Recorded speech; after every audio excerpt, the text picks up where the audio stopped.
Hello everyone, this is Shayan with you and welcome to my channel. Our today's topic is shift of supply curve and the lecture is going to be in English language. If you want to watch the same video in Urdu language, just click on this link. This link will lead you to my Urdu language video of the same topic. If you really want to understand shift of supply curve in depth, then you have to stay with me for next 20 minutes, and after those 20 minutes I'm quite sure that you don't have to go to any other teacher to understand the same topic, shift of supply curve. But to understand this topic, we have to go to our studios. So here we go.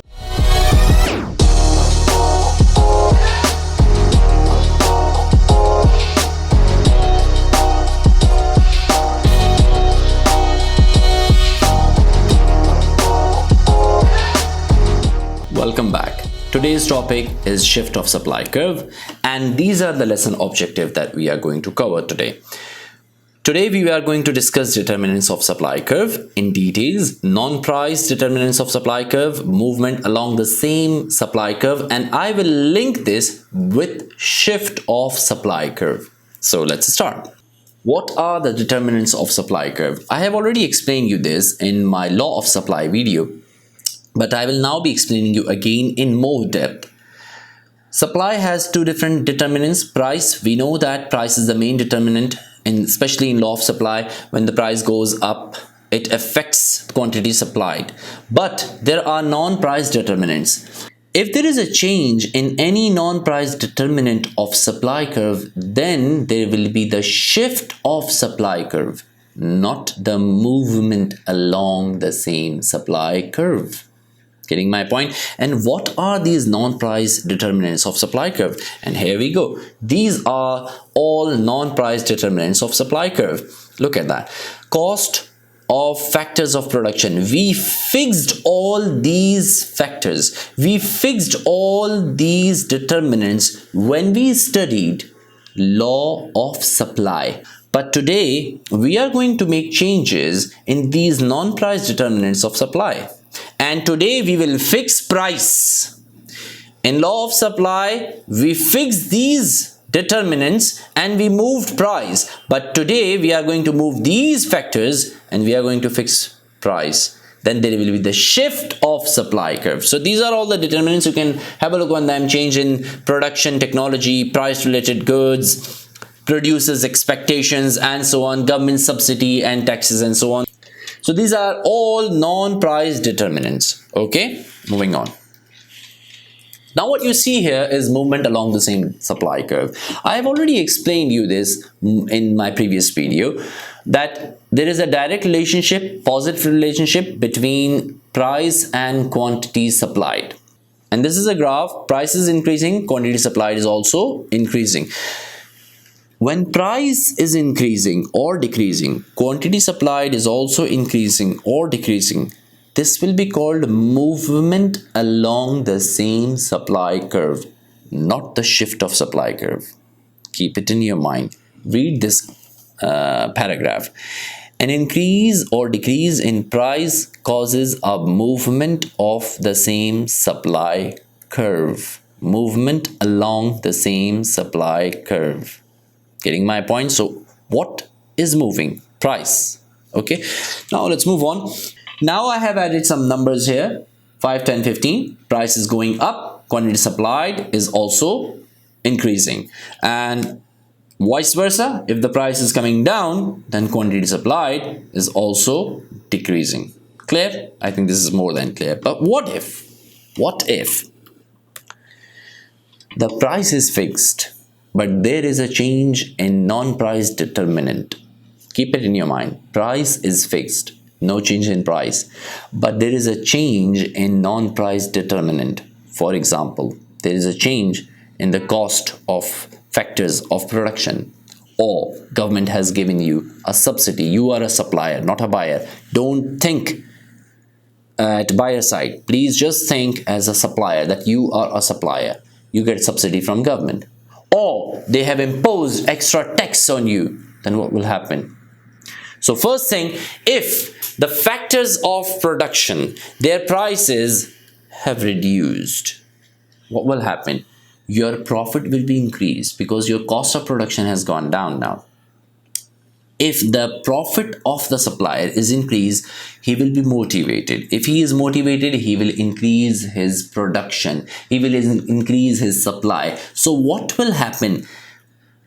Supply will be increased, not the price. Price is same. Then what will happen? This will be the graph. The new shift of supply curve towards right. Are you getting my point? Now see. When the price was on 15, the price was $15 and there was only S, the red line. At that time, the quantity supplied was 200. Now, any supply determinant has moved. Price didn't move. Quantity supply is increased. How will you show this quantity supply? How will you show the increased quantity supply? Obviously, you have to show by shifting the supply curve towards right because it is increasing. Supply is increasing.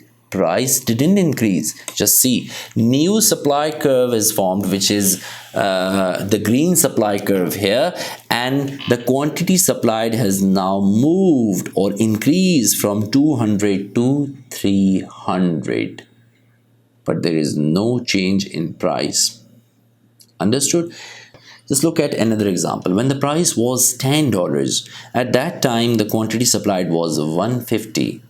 Okay, price didn't go up, but there was a change in any non-price determinant which affected the supply positively. Quantity supplied has increased, so there is a shift of supply curve toward right. Okay, and what happened? Quantity supplied, new supply curve is formed. Green supply curve, which you see here, denoted by S1, and quantity supplied has increased from 150 to 220. Now read the paragraph there. An increase in supply is shown as a shift to the right of supply curve. When there is an increase in supply, the supply curve will be shifted towards right. Now this is the point when students ask me the question. So in the previous graph, this graph, we also showed increased quantity supplied. So what is the point of drawing another graph? There is a point. Because in this graph, indeed we are showing that quantity supply is increased, but due to the increase in price, price is also increased at that side. But in the previous graph, shift of supply curve, we don't show that there is an increase in price. Only there is an increase in the quantity supplied, but the price is fixed there. Read this green box. What's written here? This point shows an increase in quantity supplied. Yes, but prices have also increased. This increase in supply is due to increase in price and not due to the change in any other non-price determinant. Getting my point? Is it making some sense? Do you understand? So when there is an increase, if the price is going up, obviously the quantity demand is also going up, and quantity demanded is increasing because the price is increasing. Vice versa, price is coming down and so on. So this is shift of supply curve, which you see now. You see this red circle here? This point is showing you the increased quantity supplied, but the price is not increased. See, price is still on $15, but the quantity supplied has increased from 200 to 300. New supply curve is formed that is called shift of supply, increased supply. Read the paragraph. An increase in supply is shown as a shift toward right. Now, supply curve can shift toward right and left as well. Left. How? Okay, I will explain. When there is a change in any non-price determinant which affects your quantity supplied negatively, then obviously the seller, the producer, will not be motivated to supply more. His quantity supplied will be decreased and the supply curve will shift toward left, and this is how it looks like. The blue line you see, the blue supply curve, what is it? The supply curve has shifted towards left because the quantity supplied is decreased. If you see the red line, the S, On $15, he used to supply 200 units. When there was a change, supply curve moved positively toward right and number of units were increased from 200 to 300. Now there is a change which affected negatively on quantity supplied. So the supply curve has shifted toward left and the quantity supplied is decreased to 100 units, but there is no change in price of the product. Are you getting my point? Read the paragraph. A decrease in supply is shown as a shift to the left of the supply curve. If the question comes in exam and they ask you to draw a shift of supply curve, then it is highly recommended that you should draw both supply curves, both supply shifts, shift toward right and left. And this is how you will draw. If you draw like this, you are going to get full marks. Now, lesson wrap up. So what did we cover today? We covered change in price will result in change in quantity. Yes, if the price is moving, the quantity supplied will also move and move in the same direction. That will be called movement along the same supply curve. And if there is a change in any other non-price determinant, then it will be called a shift of supply curve, whether right or left. Or if there is a shift toward right, that means it's a positive change. Or if there is a shift toward left, that means it's a negative change. Quantity supply has increased, but there is no change in price. So this was shift of supply curve. I hope you have understood today's topic, shift of supply curve. But the topic supply or economics is still not over. There is a lot more to learn, and several other videos will be uploaded with the passage of time. So please stay with me. If you haven't subscribed to my channel yet, please do so. Or if you have already subscribed to it, please refer my channel to others so that other people can also benefit from my lectures. Thank you so much for watching.